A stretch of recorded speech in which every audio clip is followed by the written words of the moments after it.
أعوذ بالله من الشيطان الرجيم. بسم الله الرحمن الرحيم. فأزلهما الشيطان عنها فأخرجهما مما كانا فيه وقلنا اهبطوا بعضكم لبعض عدو ولكم في الأرض مستقر ومتاع إلى حين فتلقى آدم من ربه كلمات فتاب عليه إنه هو التواب الرحيم. بس پھر شیطان نے ان دونوں کو وہاں سے ڈگمگا دیا اور جس میں وہ تھے اس سے نکال کر رہا، اور ہم نے کہا اب تم یہاں سے اتر جاؤ، تم ایک دوسرے کے دشمن ہوگے اور تمہارے لیے ایک مدت تک زمین میں ٹھہرنا اور کسی قدر فائدہ اٹھانا ہے۔ پھر آدم نے اپنے پروردگار سے توبہ کے کچھ الفاظ سیکھ لیے، چنانچہ اللہ نے ان کی توبہ قبول کر لی، بے شک وہ بہت معاف کرنے والا بڑا مہربان ہے۔ اس سے پیچھے جو پچھلی آیات تھی اس میں یہ بات چل رہی تھی، حضرت آدم علیہ السلام کو فرشتوں نے سجدہ کیا، علمی اور عملی اعتبار سے فضیلت ظاہر کی حضرت آدم علیہ السلام کی، شیطان نے سجدہ نہیں کیا جس کی وجہ سے مردود ہوا اور جنت سے نکال دیا۔ اور اس آیت اور یہ جو اگلی آیات آ رہی ہیں اس میں حضرت آدم علیہ السلام کا جنت سے نکلنے اور پھر وہاں سے زمین پر آنے کا تذکرہ ہے۔ تو فرمایا کہ فَأَزَلَّهُمَا الشَّيْطَانُ عَنْهَا، زلہ لغزش کو کہتے ہیں، پھسلانا، لغزش دینا۔ تو مطلب یہ ہے کہ شیطان نے آدم اور حوا، ہما تثنیہ کی ضمیر ہے، دونوں، یعنی آدم اور حوا کو لغزش دی، ان کو ڈگمگا دیا، ان کو پھسلا دیا۔ شیطان یہ شطن سے ہے، اس کا معنی ہوتا ہے دور ہونا، کیونکہ شیطان بھی اللہ کی رحمت سے اور خیر سے، اچھائی سے دور ہے، تو اس لیے اس کو شیطان کہا جاتا ہے۔ اور یہ جو اللہ تبارک و تعالی نے الفاظ استعمال کیے یہاں پر فَأَزَلَّهُمَا الشَّيْطَانُ، اس سے صاف یہ ظاہر ہے کہ حضرت آدم اور حوا کی یہ خلاف ورزی اس طرح کی نہ تھی جو عام گناہگاروں کی طرف سے ہوتی ہے، بلکہ یہ شیطانی تلبیس سے، شیطانی وسوسے سے، کسی دھوکہ فریب میں مبتلا ہو کر یہ عمل کر بیٹھے تھے کہ جس درخت کو ممنوع قرار دیا تھا اس کا پھل وغیرہ کھا لیا۔ اب یہاں پر یہ سوال پیدا ہوتا ہے کہ جب شیطان کو سجدے سے انکار کی وجہ سے پہلے ہی مردود کر کے جنت سے نکال دیا گیا تھا، تو پھر یہ آدم اور حوا کو بہکانے کے لیے جنت میں کیسے پہنچا، کیسے بہکایا؟ اس میں کچھ واقعات بھی ذکر کیے ہیں۔ ایک واقعہ، ایک روایت کیا ہے، اب بعض مفسرین نے یہ واقعہ لکھا ہے کہ شیطان حضرت آدم علیہ السلام اور اماں حوا کو پھسلانے کے لیے جانے لگا، تو جو جنت کے دروغہ، چوکیدار، نگہبان فرشتے تھے انہوں نے روک لیا، نہیں جانے دیا۔ ایک سانپ تھا بڑا اور اونٹ کی طرح اس کی ٹانگیں تھی، یہ اس کا شیطان کا دوست تھا۔ شیطان نے اس سے کہا اور کہا کہ بھائی مجھے ساتھ لے جاؤ، تو شیطان وہ سانپ جو ہے اپنے منہ میں بٹھا کر شیطان کو اندر لے گیا جنت میں، فرشتوں کو نہیں پتہ چل سکا کیونکہ یہ چھپا ہوا تھا اس کے منہ میں۔ تو وہاں جا کر یہ حضرت آدم اور اماں حوا کے درمیان میں کھڑا ہوا اور زور زور سے رونے لگا، نوحہ کرنے لگا، چیخنے چلانے لگا۔ اس وجہ سے کہتے ہیں نا سب سے پہلے جو نوحہ کیا ہے نا وہ شیطان نے کیا۔ تو اس کو روتا دیکھ کر انہوں نے پوچھا کہ آپ کیوں رو رہے ہیں، کیا وجہ ہے؟ شیطان نے کہا کہ آپ لوگ اس وجہ سے پریشان ہو۔ ان کو تو نہیں پتا تھا یہ شیطان ہے، کہ اس نے کہا کہ میں اس لیے رو رہا ہوں کہ تم دونوں مر جاؤ گے اور جو نعمتیں اب تم استعمال کر رہے ہو ان سے محروم ہو جاؤ گے۔ اب ظاہر سی بات ہے اس بات کا اثر ان پر بھی ہوا تو وہ بھی پریشان ہو گئے، لیکن ابلیس کہنے لگا کہ پریشانی کی بات نہیں ہے، هل ادلک علی شجرۃ الخلد، کیا میں تمہیں ہمیشہ کی زندگی عطا کرنے والا درخت کی طرف رہنمائی کروں اور ایسا درخت دکھاؤں کہ اگر اس کا پھل تم کھا لو گے نا ہمیشہ ہمیشہ زندہ رہو گے، یہ جنت یہ نعمتیں ہمیشہ ہمیشہ کے لیے تمہاری۔ حضرت آدم علیہ السلام نے یہ بات قبول کرنے سے انکار کر دیا تو اس نے اللہ کی قسم دے کر کہا، شیطان نے جھوٹی قسم کھائی۔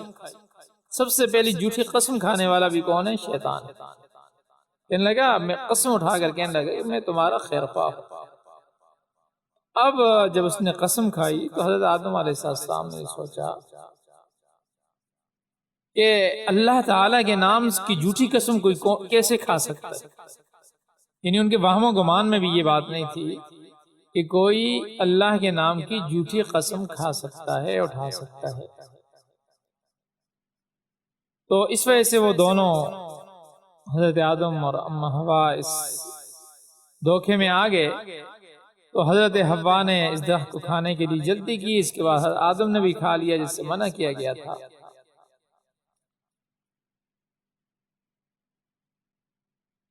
تو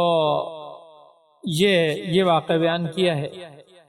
اس طرح یعنی شیطان نے ان کو پھسلایا۔ لیکن میرے خیال میں صحیح بات یہ ہے، واضح اور صاف سی بات، آسان بات یہ ہے اس معاملے میں کہ شیطان کو بہکانے اور وہاں تک پہنچنے کی بہت سی صورتیں ہو سکتی ہیں، اور یہ بھی ممکن ہے کہ بغیر ملاقات کے شیطان نے ان کے دل میں وسوسہ ڈالا ہو، ٹھیک ہے؟ اور یہ بھی ممکن ہے کہ شیطان جو کہ جنات میں سے ہے، اللہ تعالیٰ نے جنات کو بہت سے ایسے کاموں پر قدرت دی ہے جو عام انسان نہیں کر سکتے، اور انہی میں سے یہ بھی ہے کہ جنات جو ہے نا مختلف شکلوں میں، انہوں کو اپنی شکل مختلف شکلوں میں تبدیل کرنے کی بھی اللہ نے قدرت دی ہے۔ تو بہرحال چونکہ شیطان جو ہے یعنی دور سے بھی وسوسہ ڈال سکتا ہے، اس لیے کہ ممکن ہے اس نے اس طرح کا کوئی کام کیا ہو، تو بہرحال حضرت آدم علیہ السلام اور اماں حوا نے یہ کام کر دیا۔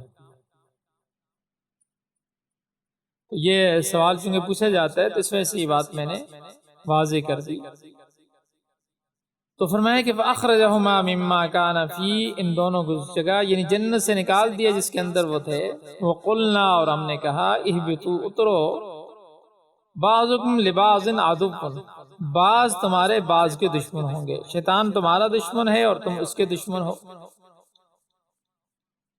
اور اس کا اگر مخاطب جو ہے حضرت آدم اور حوا ہوں، اور شیطان اگر پہلے سے آسمانوں سے باہر کر دیا گیا ہو تو پھر اس صورت میں عدوکم بعضکم لبعض عدو کا مطلب یہ ہوگا کہ تمہاری اولاد میں سے بعض کے ساتھ دشمنی ہوگی، اور آپس میں باہمی عداوتیں ہوں گی، دشمنیاں ہوں گی۔ اور ظاہر سی بات ہے اولاد کے اندر اگر باہمی عداوت ہو، دشمنی ہو، لڑائی جھگڑا ہو تو والدین کی زندگی کے جو لطف ہوتا ہے نا، جو سکون ہوتا ہے نا، وہ ختم ہو جاتا ہے۔ تو یہ بھی ایک قسم کی یعنی روحانی اور مانوی سزا ہوگی۔ تو بہرحال دونوں مطلب ہو سکتے ہیں کہ شیطان اور انسان آپس میں دشمن ہو، یا انسان آدم کی اولاد ہی آپس میں ایک دوسرے کی دشمن۔ اور پھر فرمایا کہ وَلَكُمْ فِي الْأَرْضِ مُسْتَقَرٌّ، وَلَكُمْ فِي الْأَرْضِ مُسْتَقَرٌ، اور تمہارے لیے زمین میں تمہارے لیے ٹھکانہ ہے، اب تمہاری رہائش زمین پر ہوگی، وَمَتَاعٌ إِلَىٰ حِينٍ، اور ایک مدت تک فائدہ اٹھانا ہے، یعنی تمہاری اصلی رہائش گاہ زمین ہی ہوگی، اور یہ بھی ایک خاص مدت تک ہے، ہمیشہ ہمیشہ کے لیے نہیں ہے، یعنی ہمیشہ ایسا نہیں ہے کہ زمین پر جا کر پھر ہمیشہ ہمیشہ کے لیے وہاں پر رہو، بلکہ کچھ مدت کے بعد یہ زمین کے گھر کو بھی تمہیں چھوڑنا پڑے گا۔ تو بہرحال یہ یعنی مختصر سا واقعہ تھا۔ اب اس میں ایک بات تھوڑی سی اس کی میں وضاحت کر دیتا ہوں، یہ بات سمجھنے کی بھی ہے اور آگے بھی آئے گی، تو یہ بات یہیں پر صاف ہو جائے گی اگر سمجھ جائیں اس کو۔ دیکھیں، انبیاء علیہ السلام معصوم ہوتے ہیں۔ انبیاء علیہ السلام، اہل سنت والجماعت کا یہ عقیدہ ہے کہ نبوت ملنے سے پہلے بھی اور نبوت ملنے کے بعد بھی معصوم ہوتے ہیں، یعنی ہر قسم کے گناہوں سے پاک ہوتے ہیں۔ اور یہ بھی یاد رکھیں کہ اس کائنات میں صرف اور صرف انبیاء علیہ السلام معصوم ہیں، انبیاء کے علاوہ کوئی انسان بھی معصوم نہیں ہے۔ اور صحابہ کے بارے میں ہمارا یہ عقیدہ ہے کہ وہ محفوظ تھے۔ کیا مطلب محفوظ تھے؟ یعنی معصوم نہیں تھے، یعنی ان سے گناہ ہو سکتے تھے اور ہوئے بھی، لیکن محفوظ تھے، یعنی اللہ تبارک و تعالی نے ان کے گناہوں کو معاف کر دیا، ان کے گناہوں کو معاف کر دیا، ان کی موت سے پہلے اللہ نے ان کے لیے معافی کا اعلان کیا۔ تو بہرحال انبیاء علیہ السلام معصوم ہوتے ہیں، لیکن قرآن کی یہ آیت ہے، اس کے علاوہ بہت سی آیات ہیں، اس میں متعدد انبیاء کے متعلق ایسے واقعات مذکور ہیں کہ جن سے یہ معلوم ہوتا ہے، یعنی اس کے ظاہر سے یہ معلوم ہوتا ہے کہ ان سے گناہ سرزد ہوا اور اللہ تعالیٰ کی طرف سے ان پر عتاب بھی ہوا، یعنی سزا بھی ہوئی، ڈانٹ بھی ہوئی۔ تو حضرت آدم علیہ السلام کا یہ قصہ بھی اس میں داخل ہے۔ اس بارے میں خلاصے کی بات آپ سمجھ لیں، آگے آپ کو ہمیشہ کام آئے گی۔ جہاں بھی کسی بھی نبی کے اس طرح کا واقعہ آپ کے سامنے آئے تو وہاں یہی جواب ہے۔ دیکھیں، اس بات پر پوری امت کا یہ اتفاق ہے اور اجماع ہے کہ ایسے واقعات کسی غلط فہمی یا خطا و نسیان کی وجہ سے ان کا وہ ہو جاتے ہیں، ان سے ہوئے ہیں۔ کوئی پیغمبر جان بوجھ کر اللہ تعالیٰ کے کسی حکم کے خلاف عمل نہیں کرتا۔ غلطی اجتہادی ہوتی ہے یا خطا اور بھول کی وجہ سے ہوتی ہے، اور یہ دونوں باتیں، یعنی اجتہادی خطا ہو جائے یا ان سے کوئی بھول کر کوئی کام ہو جائے، خطا سے کوئی کام ہو جائے، تو وہ قابل معافی ہوتی ہے۔ ان کو شریعت کی اصطلاح میں گناہ نہیں کہا جا سکتا۔ اور پھر یہ جو سہو یا غلطی جو ہوتی ہے، انبیاء سے ایسے کاموں میں نہیں ہو سکتی جن کا تعلق تبلیغ، تعلیم اور شریعت کے ساتھ، بلکہ یہ کام بھی ان سے ذاتی اعمال میں، ذاتی کاموں میں ایسا سہو و نسیان ہو سکتا ہے۔ لیکن وہ مقولہ ہے نا کہ بڑے لوگوں کی چھوٹی غلطی بھی وہ بڑی شمار کی جاتی ہے۔ انبیاء علیہ السلام کا چونکہ مقام اور مرتبہ نہایت بلند ہے، اور بڑوں سے جب چھوٹی سی غلطی بھی ہو جائے تو بہت بڑی غلطی سمجھی جاتی ہے۔ اس لیے قرآن حکیم میں ان واقعات کو گناہ سے اور گناہ سے ذم کا لفظ یا گناہ کا لفظ سے تعبیر کیا گیا اور اس پر ڈانٹ کیا گیا، اگرچہ حقیقت کے اعتبار سے وہ گناہ نہیں، یعنی اگر کوئی عام آدمی وہ کام کرتا تو وہ گناہ نہیں تھے، حقیقت میں وہ گناہ تھے ہی نہیں، لیکن چونکہ ان کا انبیاء علیہ السلام کا مقام اور مرتبہ بہت بلند ہے، وہ کام ان کی شان کے مناسب نہیں تھے، اس وجہ سے جب ان سے ہو گئے تو اللہ نے ان کو گناہ قرار دیا۔ اس وجہ سے ان واقعات کی وجہ سے کوئی یہ نہیں کہہ سکتا کہ انبیاء علیہ السلام معصوم نہیں، بہرحال اس بات پر تمام امت کے اجماع ہے کہ انبیاء علیہ السلام معصوم ہیں۔ اب یہ حضرت آدم علیہ السلام کا جو واقعہ ہوا تو اس کی کیا وجوہات، اس کی بھی چند توجیہات یا اس کی وجوہات ذکر کی ہیں علماء نے۔ مثلا ایک یہ کہ جس وقت حضرت آدم علیہ السلام کو منع کیا گیا تھا، ایک خاص درخت کی طرف اشارہ کر کے منع کیا گیا تھا، تو حضرت آدم علیہ السلام یہ سمجھے کہ اسی خاص درخت کے پھل سے منع کیا گیا ہے، حالانکہ اللہ نے اس درخت کی یعنی جتنے بھی اس قسم کے درخت تھے ان سب سے منع کیا تھا، تو اس وجہ سے آپ آدم علیہ السلام نے وہ کھا لیا۔ اور یہ بھی ممکن ہے کہ شیطان نے یہ وسوسہ ڈالا ہو کہ بھئی وہ تو تب منع کیا تھا نا کہ آپ چونکہ نئے نئے یہاں پر آئے تھے اور آپ کی پیدائش جو ہوئی تھی، آپ کی ابتدا تھی، تو اس وجہ سے جس طرح بچہ جب چھوٹا ہوتا ہے تو بعض چیزیں بچے کے لیے مناسب نہیں ہوتی، صحت کے نقصان دہ ہو سکتی ہیں، تو اس وجہ سے بھئی اب تو آپ میں قوت پیدا ہو گئی ہے، لہذا اب آپ کھا سکتے ہیں، اب وہ ممانعت باقی نہیں رہی، یہ وسوسہ ڈالا ہو۔ اور بعض علماء نے لکھا ہے کہ یہ بھی ممکن ہے کہ حضرت آدم علیہ السلام کو جس وقت شیطان نے اس درخت کے کھانے کے منافع بتلائے، اس کھانے سے ہمیشہ ہمیشہ آپ جنت میں رہیں گے، جنت کی نعمتیں آپ کو ملیں گی، تو اس وقت ان کو وہ ممانعت یاد نہیں رہی جو اللہ نے منع کیا تھا۔ اسی وجہ سے ایک آیت میں یہ بھی فرمایا فنسیہ ولم نجد لہ عزما، یعنی آدم علیہ السلام بھول گئے اور ہم نے ان میں پختگی نہ پائی، تو اس سے یہ بھی ہو سکتا ہے۔ تو بہرحال یہ یعنی میں نے تھوڑا سا اس کی طرف وہ اشارہ کر دیا، تو چلیں آج ایک ہی آیت ہے، انشاءاللہ آئندہ کوشش کریں گے سبق تھوڑا ہمارا زیادہ ہو تاکہ تھوڑا چل سکے اس بارے میں بھی، لیکن بعض چیزیں ایسی ہوتی ہیں کہ ان کی تھوڑی وضاحت کرنی پڑتی ہے، تو اس وجہ سے آج ایک ہی آیت ہو سکی، تو بہرحال انشاءاللہ بھی ہم اس کا ترجمہ دیکھ لیتے ہیں۔ اب اگلی آیات میں انشاءاللہ جو آئے گا وہ حضرت آدم علیہ السلام نے یعنی پھر غلطی کا جب احساس ہوا اس پر نادم ہوئے، اور پھر اس پر توبہ اور استغفار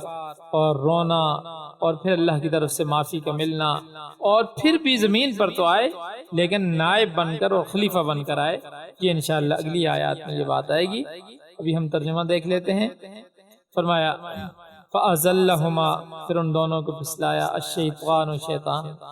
عنہا اس سے، فَأَخْرَجَهُمَا، پھر انہیں نکلوا دیا، مما سے جو کانا وہ تھے، فیہ اس میں، وَقُلْنَا اور ہم نے کہا، اِهْبِطُوا تم اتر جاؤ، بعضکم تمہارے بعض، لبعض بعض کے، عدو دشمن، وَلَكُمْ اور تمہارے لیے، فی میں ارض زمین، مستقر ٹھکانہ، ومتاع اور سامان، الی تک حین ایک وقت مقرر۔ فَأَزَلَّهُمَا الشَّيْطَانُ عَنْهَا فَأَخْرَجَهُمَا مِمَّا كَانَا فِيهِ، پس جب شیطان نے ان دونوں کو وہاں سے پھسلا دیا، وہاں سے ڈگمگا دیا، فَأَخْرَجَهُمَا مِمَّا كَانَا فِيهِ اور جس میں وہ تھے اس سے نکال کر رہا، وَقُلْنَا اهْبِطُوا بَعْضُكُمْ لِبَعْضٍ عَدُوٌّ اور ہم نے آدم اور ان کی بیوی اور ابلیس سے کہا، اب تم سب یہاں سے اتر جاؤ، بعضکم لبعض عدو، تم سب ایک دوسرے کے دشمن ہوگے، وَلَكُمْ فِي الْأَرْضِ مُسْتَقَرٌّ وَمَتَاعٌ إِلَىٰ حِينٍ اور تمہارے لیے ایک مدت تک زمین میں ٹھہرنا اور کسی قدر فائدہ اٹھانا طے کر دیا گیا ہے۔ صدق اللہ العظیم۔